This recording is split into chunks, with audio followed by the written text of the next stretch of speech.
چلتی رہے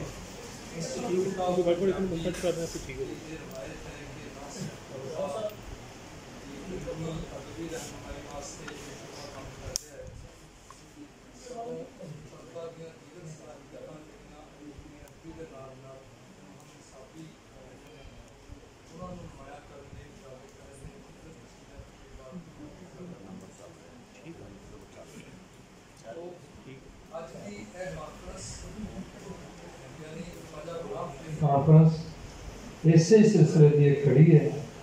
طلبا اج اپنے مہمانوں کے کولوں حضرت خواجہ غلام فرید جڑے کہ سارے سلیبس کا حصہ بھی نے اور کلاسیکی شاعری انہوں کا بہت بڑا حصہ ہے. ایک لحاظ نال اسی کہنے ہیں کلاسیکی روایت کے آخری امین نے خواجہ غلام فرید.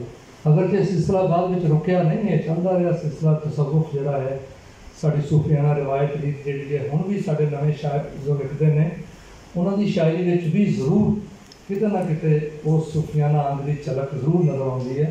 اس واسطے کہ وہ اتنا وسیع اور اسی سمجھنے پختہ انہوں کی شاعری ہے کہ وہ اثرات تو پنجابی کی دیگر شعراء بھی جڑے ہیں وہ کدے بھی باہر نہیں نکل سکتے. تو اج کی تقریب کا آغاز باقاعدہ طور کرنے تو پہلے میں یہ چاہوں گا کہ اسی اپنا سٹیج سجا لئیے. محفل کی صدارت جناب اپنے صدارت جناب امجد وڑائچ صاحب کر رہے ہیں جڑے بہت اچھے سماجی سیاسی کارکن بھی نے اور بہت اچھے لکھاری بھی نے اج سارے کول موجود نے. انہوں نے نال میں دعوت دیاں گا جناب محمد ظاہر پٹی صاحب نو، رانا رحیز صاحب نو، جناب مون چوہان صاحب نو کہ وہ بھی اسٹیج کا تشریف میں.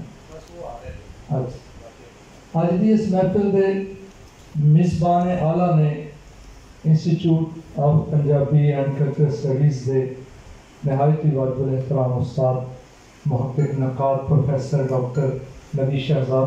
میں درخواست کروں گا کہ وہ اسٹیج پہ تشریف میں آئیں. ڈاکٹر نبی شہزاد صاحب.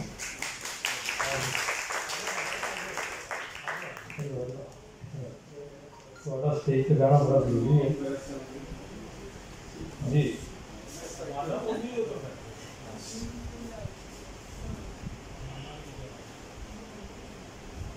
ٹھیک ہے، بسم اللہ. تو تلاوت کلام پاک واسطے میں شعبہ پنجابی انسٹیٹیوٹ آف پنجابی کی طالبہ آجو بیٹا تسی میں درخواست کرنا آ کے تلاوت کلام پاک کرو. اپنا نام بھی بولو آ کے صحیح.